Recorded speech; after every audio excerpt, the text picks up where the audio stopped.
Halo, selamat datang lagi di Sak Tempat Berpikir dan Sharing-Sharing. Jadi di episode kali ini, Tong akan bahas tentang bagaimana cara cari jurusan dan universitas yang tepat, oke?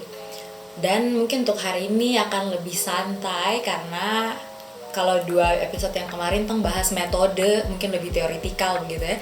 Tapi hari ini mungkin akan lebih praktikal. Jadi hal yang mungkin betul-betul kan bisa bayangkan, dan ini kayak Tong sudah di tahap eksplorasi gitu.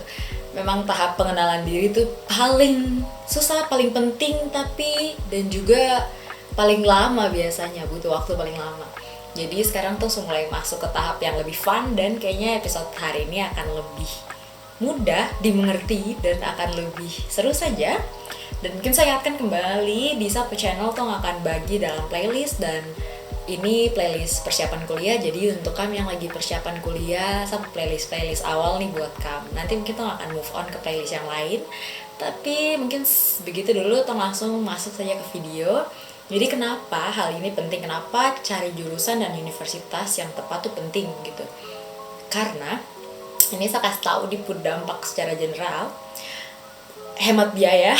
Karena kalau kamu salah jurusan gitu, akan lumayan berdampak, karena biaya untuk perguruan tinggi itu jauh lebih mahal ya kalau tong bandingkan dengan SMA, SMP, SD dan sebagainya. Terus juga hemat waktu, karena biasa kalau kamu salah jurusan gitu ya, nanti kan berarti kamu harus mungkin ulang lagi, atau kamu akhirnya spend atau menggunakan kamu waktu 4 tahun di kuliah yang kamu tak suka. Jadi agak rugi di waktu juga, terus habis itu energi gitu, peras otak sampai itu 4 tahun tuh baru di saat yang sama kamu juga merasa stres karena kamu tidak suka gitu, misalnya terabakat atau kayak gitu-gitu. Ini kemarin saya bahas apa yang kamu suka dan apa yang kamu harus punya bakat, itu ada di episode-episode kemarin, jadi jangan lupa nonton. Terus memperpanjang jangka waktu hidup. Kenapa? Karena kalau kamu stres, itu antara memotong waktu hidup secara langsung atau secara perlahan-lahan ya, mulai dari bermalas-malasan dan sebagainya. Stres sekali itu, semakin kamu tunda pun ya semakin stres, jadi akan memperpendek waktu hidup.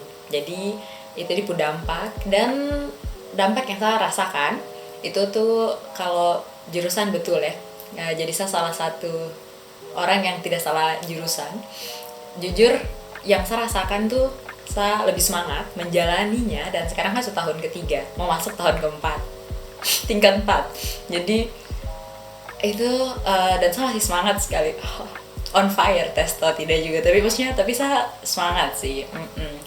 Terus habis itu kamu juga lebih penasaran sama setiap materi yang dibagikan gitu. Macam ternyata bilang gampang ya, disclaimer di sini, saya selama episode ini tidak bilang gampang, oke? Tapi bisa dipelajari. Jadi biarpun kamu sampai menangis gitu, tapi memang kamu penasaran secara sadar, kamu memang pengen tahu tentang ilmu ini gitu. Jadi bukan karena paksaan gitu, itu kan bikin stres sekali gitu. Biarpun memang susah juga bikin stres sih, tapi at least kamu ini mungkin langsung masuk ke dampak ketiga, yaitu saya juga merasa lebih bertanggung jawab. Jadi ketika kamu dengan sadar memilih jurusan dan universitas itu, kamu punya sense of responsibility atau punya rasa tanggung jawab bahwa ini kamu pilihan, kamu yang pilih, kamu yang decide. Jadi bertanggung jawab atas pilihan yang kamu sudah buat gitu. Mungkin kadang ketika tong dipilihkan jurusannya dan sebagainya, tong merasa lebih tidak bertanggung jawab, dan lebih buang-buang waktu, buang-buang segala hal gitu, maksudnya wasting time di hal tersebut, karena tong merasa bukan tong yang pilih, bukan tong yang gitu-gitu. Nah itu akhirnya mengurangi tadi sense of responsibility gitu. Itu dan ada di teori, mungkin tong bahas nanti ya kan, dan saya suka baca teori-teori gitu. Oke. Terus tong langsung mulai bagaimana caranya kamu menentukan universitas dan jurusan yang tepat. Ini saya sekalian sharing pengalaman dulu waktu saya SMP dan SMA tuh, saya beruntung sekali, God is good.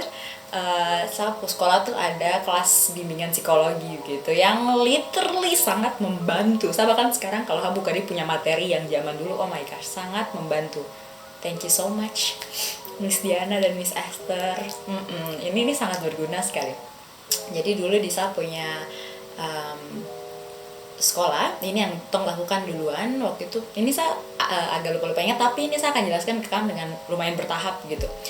Hal pertama yang bisa dilakukan tuh kamu identifikasi, kamu lihat kamu diri. Coba dilihat di 3 hal ini. Kamu lebih cenderung ke orang yang suka sains, seni, atau lebih ke sosial. Ini 3 hal yang bisa kamu lihat terlebih dahulu. Kalau dulu Lisa punya sekolah sih lupa, tapi kayaknya tuh nggak dapet tesnya. Tapi I'm not really sure, saya terlalu ini sih ingat. Tapi hal yang bisa kamu lakukan, dan menurut saya ini mungkin terlalu susah ya. Ini kan hal yang mungkin kamu pas SMA. Ini pentingnya lagi saat SMA, itu adalah waktu yang paling baik untuk eksplorasi. Kayak kamu please sekali jangan membatasi diri sekali, kayak tidak, kayaknya saya memang cuma suka ini deh gitu, atau saya cuma suka ini deh gitu. Karena kamu punya view, atau kamu punya cara pandang ataupun opsi yang ditawarkan waktu SMA itu akan jauh berbeda dari waktu kamu semulai kuliah dan sebagainya. Jadi tawaran jurusan tuh lebih beragam, lebih campur aduk, bukan hanya oh iya matematika, biologi, kimia gitu, tidak.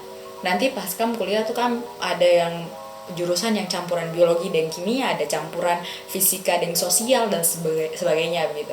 Jadi ini pentingnya sekali kamu eksplorasi waktu SMA, dan tolong jangan pas SMA kelas 3. Maksudnya SMA kelas 3 itu termasuk di ambang batas terakhir untuk melangkah. Itu harusnya kamu sudah lumayan terbayang. Jadi kalau bisa mungkin pas SMA kelas 1 ke SMA kelas 2 gitu, mulai cari tahu, mulai identifikasi dan mulai pengenalan diri lebih dalam gitu. Oke.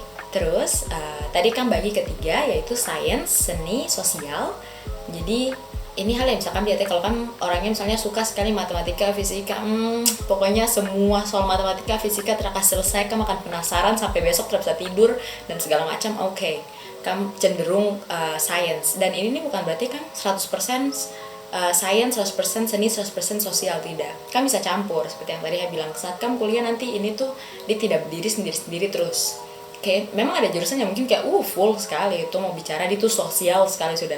Tapi banyak yang campuran dorang nih. Jadi coba bisa saja kamu 70% sains, 30% sosial dan 0% seni.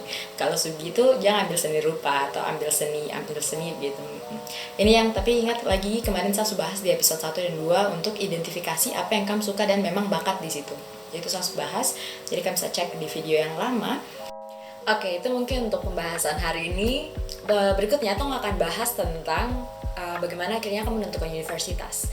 Jadi ini langkah penting sekali dan saya akan bahas di episode berikutnya. Jadi sekarang silakan teman-teman mengidentifikasi bahwa kami lebih cenderung kemana dan bisa lebih eksplorasi, apalagi saat kamu masih SMA ataupun sekarang kalau kamu masuk SMP kelas 3 atau yang sekarang sudah di umur-umur yang semua masuk SMA pun sudah saatnya kamu memperlebar eksplorasi begitu. Jadi tidak hanya itu saja, tidak langsung memfikskan diri atau kayak harusnya kayaknya memang orangnya begini sekali.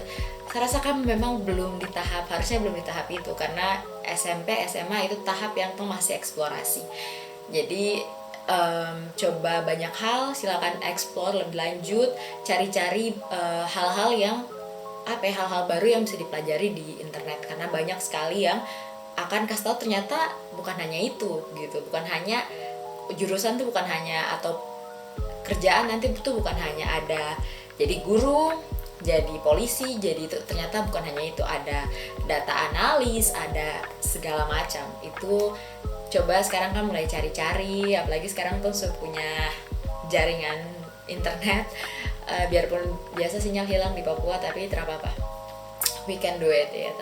Mudah-mudahan hari ini sharing-sharingnya bermanfaat dan silakan tunggu episode berikutnya. Jangan lupa nonton episode-episode sebelumnya supaya kan bisa analisis kamu diri dulu. Oke?